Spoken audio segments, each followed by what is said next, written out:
सात्मिका बुद्धि एकः कुरु नंदना बहुशाखा।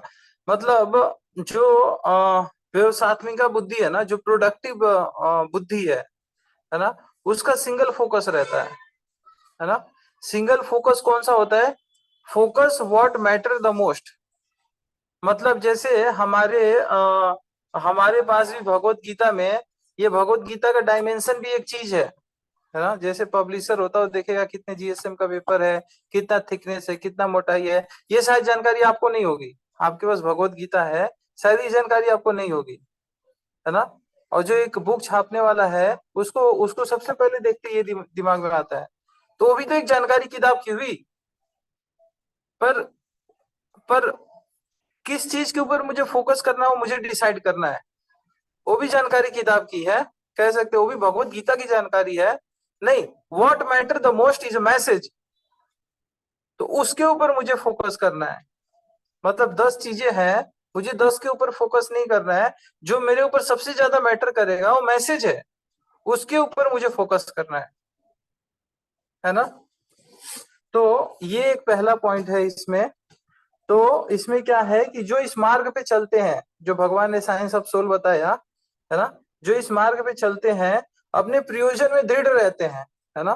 प्रयोजन के आचार्य कौन है? 3 आचार्य होते हैं, है ना। जैसे एक संबंध, अभिधेय और प्रयोजन। एक संबंध, हमारा भगवान के साथ एक संबंध है, लेकिन हम भूल गए हैं, है ना। तो उस पे चलने का रास्ता है, वो संबंध तक वापस रिवाइव करने का रास्ता है अभिधेय, है ना। और फिर प्रयोजन, प्रयोजन मतलब हमारा प्रयोजन मतलब क्या होता है? प्रयोजन मतलब हमारा आउटकम कहते हैं, आउटकम, है ना, है ना। अपने आउटकम में जो डिटरमाइन है, मुझे ये चीज चाहिए मतलब चाहिए, उनका लक्ष्य भी एक ही होता है ना। जो अपने आउटकम में डिटरमाइन है, जो आउटकम में डिटरमाइन नहीं है, ये भी चलेगा वो भी चलेगा, उसका एक लक्ष्य नहीं होता है, फिर टाइम के साथ वो बदलते रहता है, जहां पे हवा चली वहां पे चल दिया, है ना। हे कुरुनंदन, जो दृढ़ प्रतिज्ञ नहीं है उसकी बुद्धि अनेक शाखाओं में विभक्त हो जाती है। इसमें ना बहुत इंपॉर्टेंट चीज, अगर ध्यान से देखेंगे, जैसे आजकल यूट्यूब शॉर्ट्स रील ये सारी चीजें हो जाती हैं, अगर ध्यान से देखेंगे तो ये शॉर्ट टर्म प्लेजर देती है ना। जो शुरू में सुख है और बाद में दुख का कारण पड़ती है, तो बाद में कौन देखने वाला है? पहले जो दिख रहा है देख लो, नॉर्मल टेंडेंसी यही होती है। तो उसमें अपना समय सब कुछ आदमी खराब करता है ना। ये साइन है कि उस आदमी का जिसका कोई प्रयोजन नहीं है, एंड एंड नहीं है उसके पास, उसको देख के नहीं चल रहा, उस आदमी क्या करेगा? कहीं भी कोई भी शॉर्ट, कहीं भी रील, कहीं भी अपना समय डाल देगा। लेकिन जो अपने प्रयोजन में दृढ़ है, उसका लक्ष्य एक है, तो उसका सारा एक्शन उसी लक्ष्य के प्रति जाएगा। तो हे कुरु नंदन, जो दृढ़ प्रतिज्ञ नहीं है उनकी बुद्धि अनेक शाखाओं में विभक्त है, अलग अलग जगह चली जाएगी। और कोई एक प्रिसाइज काम करना है, जैसे भगवत गीता पढ़ना है, श्लोक को लिखना है, नोट्स बनाना है, अंडरस्टैंड करना है, इसमें कष्ट लगेगा, मेहनत लगेगा। और जो शुरू में कार्य कष्ट देते हैं, वो बाद में हमको अनंत सुख देते हैं। लेकिन वो जैसे हम सुबह उठना हमारे लिए कष्ट है, लेकिन बाद में अनंत सुख का कारण बनेंगे। तो 3 तरह के सुख होते हैं, है ना, तमोगुणी, रजोगुणी, सतोगुणी। एक जो शुरू में सुख दे रहे हैं, बाद में अनंत दुख का कारण बनेंगे। एक शुरू में दुख दे रहे हैं, बाद में अनंत सुख का कारण बनेंगे, है ना। लेकिन जो शॉर्ट टर्म पे रह जाते हैं वो फोकस नहीं हो पाते, एक लक्ष्य की जिनका प्रयोजन नहीं है ना। तो यहाँ पे एक बहुत इंपॉर्टेंट श्लोक है, दृढ़ श्रद्धा, कृष्ण भावनामृत में दृढ़ श्रद्धा। और इसका डेफिनेशन है चैतन्य चरितामृत में, श्रद्धा शब्द विश्वास का है सुदृढ़ निश्चय। श्रद्धा शब्द का डेफिनेशन क्या है? कि ऐसा सुदृढ़ विश्वास कि केवल कृष्ण भक्ति करने से मेरे जीवन के सारे कार्य सफल हो जाएंगे, है ना। हमारे प्रारब्ध के अनुसार हमारे शरीर का लेखा जोखा चल रहा है, लेकिन हमारे आत्मा को खाना तो भगवान की कृपा से मिलती है, जो हम स्वयं है। हमारे शरीर को जो खाना मिल रहा है वो हमारे प्रारब्ध से मिल रहा है ना, वो भी भगवान की कृपा पे फाइनली निर्भर है। लेकिन जो हमारे आत्मा का खाना है, भगवान का नाम है, भगवान का मैसेज है, भगवान का कीर्तन है ना, वो तो भगवान की कृपा से ही मिल रहा है। तो अगर कोई जैसे एक एक बड़ा पेड़ है ना, तो पेड़ की अगर जड़ को पानी देंगे तो हर एक पत्ती, फूल, फल, सबको सबको अल्टीमेट पानी मिल जाएगा। है ना। इस बात में माली को दृढ़ विश्वास है क्योंकि पूरी जानकारी है उसको। उसी तरह या तो हमको गुरुजनों की बातों में विश्वास कर ले कि भगवान कृष्ण की भक्ति करेंगे तो सब कुछ प्राप्त हो जाएगा, या फिर हमको भी माली की तरह हमको भी अपना बुद्धि सींचना पड़ेगा शास्त्र से। फिर हमको समझ में आएगी कि भगवान की सेवा करने से कैसे सब जीव तृप्त हो जाएंगे। यस्मिन तुष्टा जगत तुष्टा, है ना। तो यहाँ पे ऐसा जानने वाला आदमी बहुत दुर्लभ होता है ना। भागवत गीता में ये श्लोक आता है, वासुदेव सर्वमिति स महात्मा सुदुर्लभ। हजारों हजारों मनुष्यों में से कोई एक जाके प्रयास करता है भगवत गीता सीखने का, उसमें से कोई एक बिरला है भगवान को जान पाता है। ऐसे लोग तो बहुत बहुत बहुत विरले हैं। तो कृष्ण बहाना व्यक्ति का दृढ़ निश्चय ज्ञान पर आधारित होता है ना। एकदम इंपॉर्टेंट, आप ये देखोगे तो सेकेंड पैराग्राफ का फर्स्ट लाइन में प्रभुपाद जी लिख रहे हैं कि कृष्ण भावना व्यक्ति का दृढ़ निश्चय किसके ऊपर आधारित है, ज्ञान के ऊपर। जैसे माली को पता है ये बात कि मैं यहाँ पे पानी दूंगा तो सबको मिल जाएगा, वो फटाफट वो कर लेगा। लेकिन छोटा बच्चा आएगा, उसको नहीं मालूम है, उसको लगेगा पेड़ का ये पत्ता बहुत ग्रीन है, थोड़ा सा पानी लेके मैं पोंछ देता हूँ। देख लो छोटे बच्चा अगर गार्डन में पहली बार पौधों को देख रहा है तो थोड़ा पत्तों को पोंछ रहा है, चमक रहा है, बहुत अच्छा लग रहा है, उसको ज्ञान की कमी है। लेकिन माली वैसा नहीं करेगा, है ना। भले बच्चा बहुत ज्यादा मेहनत कर रहा है तो उससे पेड़ सूख सकता है, लेकिन माली कम मेहनत कर रहा है लेकिन सही जगह कर रहा है, पेड़ और हरा भरा और खूबसूरत हो जाएगा। क्योंकि बच्चे को ज्ञान की कमी है और माली को ज्ञान की पूर्णता है। तो कृष्ण भावनामृत में दृढ़ता, जो डिटर्मिनेशन है, वो कैसे आएगा, वो कैसे आएगा, ज्ञान के ऊपर आधारित है। इसीलिए हमको भगवत गीता पढ़ने में आलस नहीं करना चाहिए, बार बार पढ़ना, बार बार पढ़ना, क्योंकि हर बार पढ़ेंगे तो हम नया चीज समझ पाएंगे, है ना। जैसे पिछला वाला 2.23 वाला जो श्लोक आया था उसमें, है ना, नयनम छिदन्ति शस्त्राणी, तो मेरे पहली बार दिमाग में आया कि that is proof for spiritual world, है ना। उस श्लोक को कोट कर सकते हैं कि ऐसी चीज के बारे में बात हो रही है जिसके बारे में आपने कल्पना नहीं किया होगा, है ना। कोई भी ऐसा चीज नहीं है जिसको छेदा नहीं जा सकता है, हमने देखा है, पर ऐसी चीज की बात है यहाँ पे हो रही है, तो ऐसा वर्ल्ड भी होगा। तो हर बार पढ़ेंगे तो एक नया चीज हमको मिलता ही रहेगा। तो ये बड़ा इंपॉर्टेंट है। कृष्ण भावना व्यक्ति की दृढ़ता, दृढ़ता की तो बात हो रही है, व्यवसात्मिका बुद्धि एक कुरु नंदना बहुशाखानंत। तो एक उसका ही होगा जो दृढ़ है, और दृढ़ वही हो पाएगा जो ज्ञान ज्ञान से भगवान के ज्ञान को अर्जित किया है ना। तो यहाँ पे देख पाएंगे कि मनुष्यों में कर्मों से कृष्ण प्रसन्न हो जाएंगे तो प्रत्येक व्यक्ति संतुष्ट हो जाएगा, है ना। किंतु कृष्ण भावनामृत में सेवा गुरु के समर्थ निर्देशन में ठीक से हो पाती है, क्योंकि गुरु कृष्ण का प्रमाणिक प्रतिनिधि होता है जो शिष्यों के स्वभाव से परिचित होता है। यहाँ पे बड़ा इम्पोर्टेंट ये है कि जो गुरु होते हैं, जैसे प्रभुपाद जी थे तो उनके पास बहुत सारे शिष्य आए थे। तो देखो प्रभुपाद जी इतने एक्सपर्ट थे, उन्होंने क्या किया, हर एक शिष्य को अलग अलग सेवा दी। जैसे लोकनाथ स्वामी महाराज है, उनको पद यात्रा दी, इंटरनेशनल हर जगह पद यात्रा, कीर्तन, है ना। गोपाल कृष्ण गोस्वामी महाराज जी है, उनको पुस्तक वितरण और पुस्तक की छपाई, दो कामें दी है मेजर, और मैनेजमेंट, टेम्पल के मैनेजमेंट, है ना। राधानाथ स्वामी महाराज कम्युनिटी बिल्डअप, राधा गोविंद स्वामी महाराज भागवतम, है ना, भागवतम कथा, है ना, नव योगेंद्र महाराज, हर एक डिवोटी को वैशेषिका प्रभु बुक डिस्ट्रीब्यूशन, है ना। हर एक भक्तों को एक स्पेसिफिक एंगेजमेंट है ना, इंगेज किया, और उसमें वो कितना विशाल विशाल रूप धारण कर लिए। तो यही बात यहाँ पे बता रहे हैं कि एक जो एक्सपर्ट होता है कृष्ण भावनामृत में, जो एक गुरु, जो गुरु की भूमिका निभाते हैं, तो स्वभाव को जानते हैं शिष्य का और उसके अनुसार इंगेज करते हैं जब भगवान की सेवा में। तो क्या होता है, वो जैसे आपको कोई चीज कुकिंग करना पसंद है और आपको वही चीज मिल जाएगी तो आप तो वहां उस जगह से चिपक जाओगे, है ना। जैसे आपको क्लीनिंग करना पसंद है, उस जगह पे क्लीनिंग मिलेगी, आप जगह से चिपक जाओगे आपकी रुचि के अनुसार। तो गुरु उनको उनके रुचि के अनुसार उनको आगे प्रोत्साहित करते हैं आगे बढ़ने में। तो यहाँ पे देखते हैं कि कृष्ण भावनावृत्ति में दक्ष होने के कारण मनुष्य को दृढ़ता से कर्म करना होता है। मतलब यहाँ पे बड़ा इंपॉर्टेंट है क्या, एक गुरु तो गाइड कर देंगे आपके प्रोफेंसिटी, आपके नेचर के हिसाब से कि ये कार्य कर लो, लेकिन अगर दक्ष होना है, दक्ष मतलब वेरी वेरी एक्सपर्ट, है ना, वेरी वेरी एक्सपर्ट अगर होना है, तो उसके लिए यहाँ पे कुंजी दिया हुआ है क्या, बहुत दृढ़ता से कर्म करना होता है और कृष्ण के प्रतिनिधि की आज्ञा का पालन करना होता है। दो चीजें हैं यहाँ पे, बड़ा इंपॉर्टेंट है। एक आदमी है, जैसे एक राजू का उदाहरण देता हूँ। राजू क्या करता है कि ये बहुत मेहनती है, बहुत मेहनती है, और उसके गुरु कहते हैं कि जाओ किताब बांट के आओ, लेकिन वो इतना मेहनती है, और इतना मेहनती है, वो जाता है और सारे शहर में झाड़ू मार के आता है ना, लेकिन किताब छूता भी नहीं है, ना पढ़ता है ना बांटता है। उसके विपरीत श्याम है, जिसको उसके गुरु कहते हैं कि जाओ आप कुछ लोगों को प्रसाद बांट के कुछ लोगों से मिल के उनको लाइफ मेंबर बना के आओ।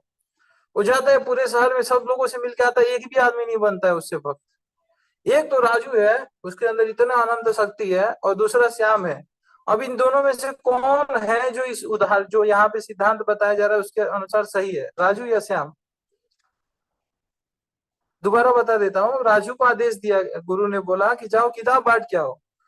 वो बड़ा एक्सपर्ट है, पूरे शहर में जाके झाड़ू से पूरे शहर की सफाई करके आ गया, लेकिन ना किताब को छुआ, ना किताब को पढ़ा, ना किताब को बांटा।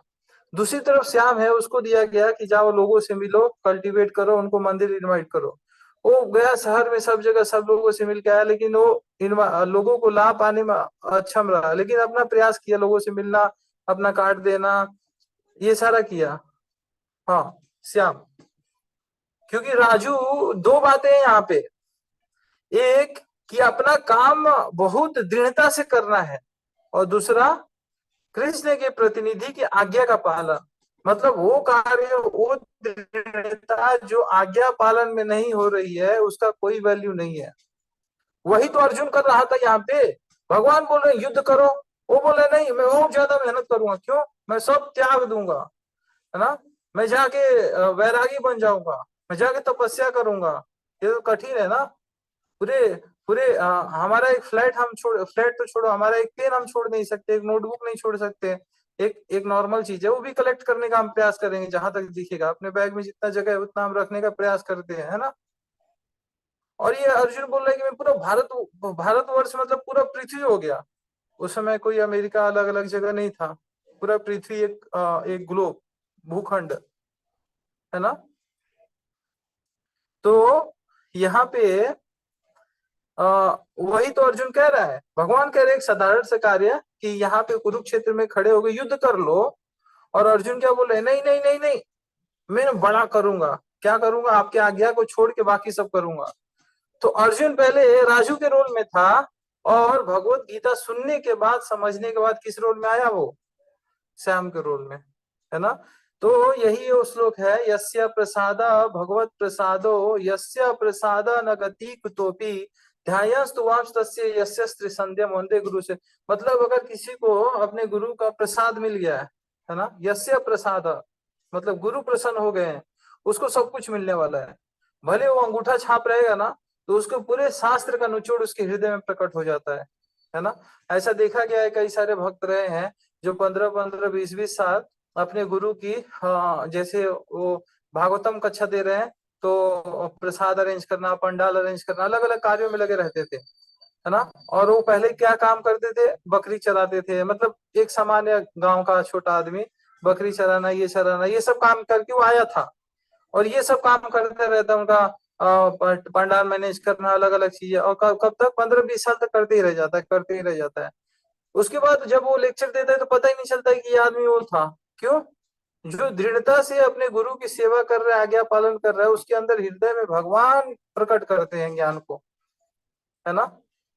तो वो सेवा अलग अलग हो सकती है, लेकिन अगर वो अपनी सेवा से प्रसन्न कर देता है तो सारा ज्ञान भगवान भी प्रकट करते हैं। लेकिन इसमें हमारा जो प्रयास है वो हमको करना है, क्योंकि हम कितना भी भगवत गीता पढ़ लेंगे, हमारा प्रयास से किया गया परफेक्शन जो है वो कृष्ण भावनामृत के परफेक्शन में हमेशा कम पड़ेगा।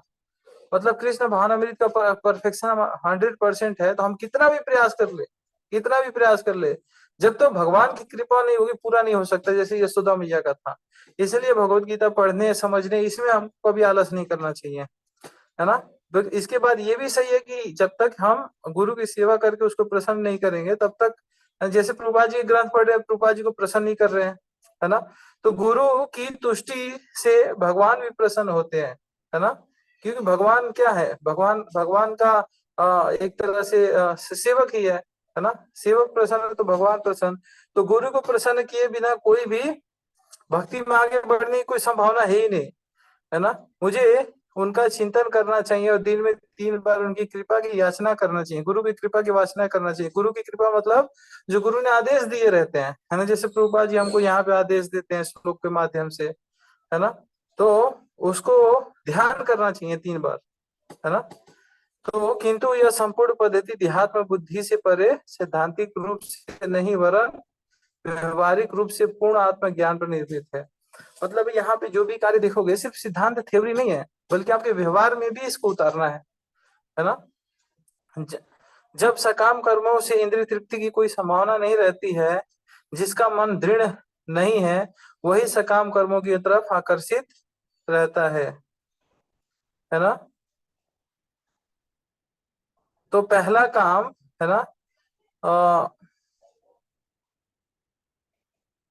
मतलब आत्मज्ञान के आधार पे व्यवहार कब हो जाता है, जब सकाम कर्मों में इंद्रिय तृप्ति की कोई संभावना नहीं रहती है।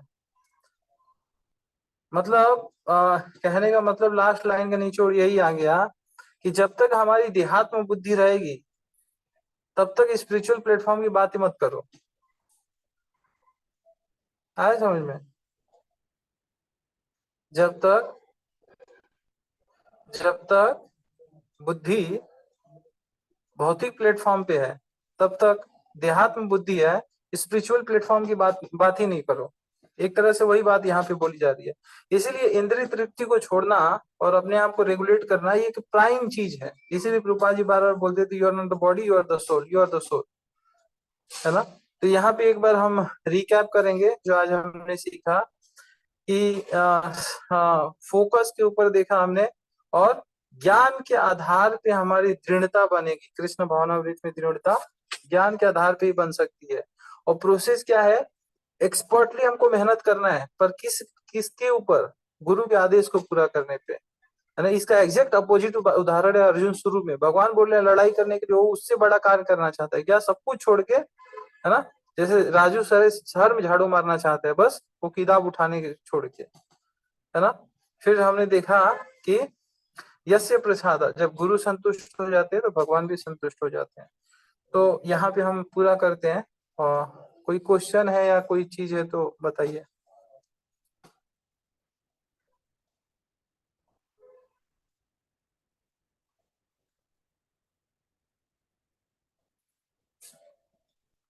हरे कृष्णा।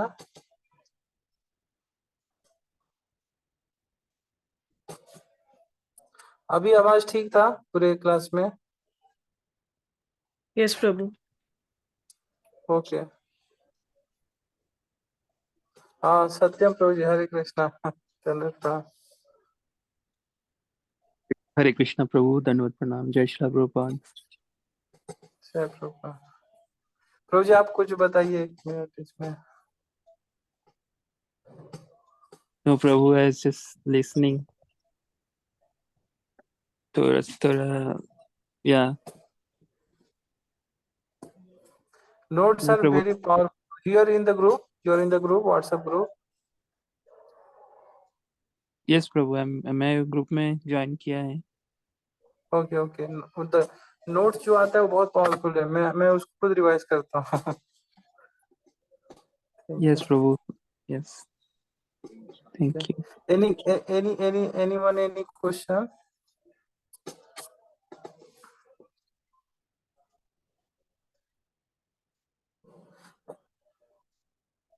रश्मि माता जी, हरे कृष्णा।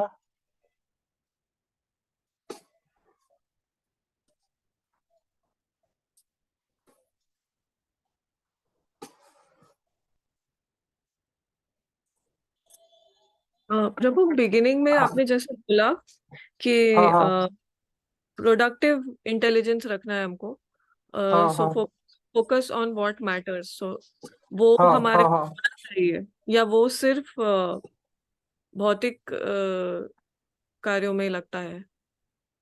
दोबारा क्वेश्चन पूछिए। जो आपने व्यवसायत्मिका बुद्धि के बारे में बोला था, हाँ हाँ। तो उसका ही मतलब फोकस ऑन व्हाट मैटर्स है, या वो चीज सिर्फ हम भौतिक कार्यों में लगाते हैं? उसका मतलब ये है focus what matter the most. जैसे भगवत गीता, इसका डायमेंशन, इसका पेज, इसका क्वालिटी, ये सब भी जानकारी है जो आप फेल हो जाओगे उसमें पूरी तरह से। जैसे अगर पूछूंगा कितने जीएसएम का पेज है, क्या थिकनेस है, कौन से टाइप की बाइंडिंग है, कौन, इसकी सब जानकारी में आप तो फेल हो जाओगे। तो इट डजंट मीन कि आप भगवत गीता में फेल हो गए हो। वो भी भगवत गीता का ही नॉलेज है एक तरह से देखा जाए तो, है ना। तो लेकिन वो मेरे लिए मैटर नहीं करता है, मैं उस पर नहीं फोकस करूंगा। I focus what matter the most. मैं बस एक पॉइंट उठाऊंगा, उस पर मैं फोकस करूंगा। ओके प्रभु। शुरू में भगवत गीता के स्टार्टिंग में उस फोकस कितनी जगह पे कर दिया, उसका सॉल्व नहीं कर पाया वो। एक श्लोक में प्रॉब्लम सॉल्व भी अटैक कर दिया, है ना। कि आप बड़े बड़े ज्ञानी की तरह बात कर रहे हो लेकिन मूर्ख की तरह दिख रहे हो, है ना। ओके प्रभु। जैसे हमारे पास भी जैसे राजू और श्याम का केस उसी टाइप का था। तो श्याम ने क्या किया, उसने फोकस किया जो मैटर कर रहा था, गुरु का आदेश मैटर द मोस्ट, उसमें फोकस किया। भले उसे नहीं हो पाया। राजू क्या था, वो मेहनती था, पर उसने ये फोकस नहीं किया व्हाट मैटर द मोस्ट। उसने अनवांटेड चीज पे जाके पूरा पूरा एफर्ट डाल दिया। तो राजू को मिल गया 0 नंबर 100 में से, और श्याम को मिल गया 99 नंबर। जबकि रिजल्ट की कैटेगरी से देखा जाए तो राजू ने बहुत अच्छा किया और श्याम ने तो लगभग ना के बराबर किया। पर काउंट होता है what matter the most. Okay. क्यों ये काउंट होता है व्हाट मैटर द मोस्ट? क्योंकि जैसे आप हो, है ना। आप जैसे एक ऑर्गेनाइजेशन के, आप कोई, आप एक जैसे घर में मदर हो, तो आपको पता है बच्चे का 10 दिन के बाद, 1 साल के बाद फ्यूचर क्या है ना। अगर वो कुछ ऐसे कार्यों में लगा है, उसको पता नहीं हो, वो तो बच्चा है, 10 दिन के बाद उसका कोई वैल्यू नहीं है ना।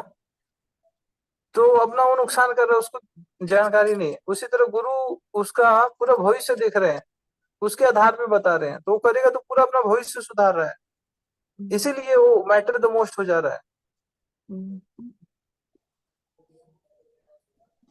ठीक ठीक, आज बहुत ज्यादा हमने समय ले लिया। आप सबका बहुत धन्यवाद। हरे कृष्ण। हरे कृष्ण। हरे कृष्ण। वंशाकल्पतरुश्च कृपा हरे सिंधुभ्यश्च कृष्ण। पतितानां पावनेभ्यो वैष्णवेभ्यो। हरे कृष्ण। हरे कृष्ण हरे माता कृष्ण। जी। हरे कृष्ण।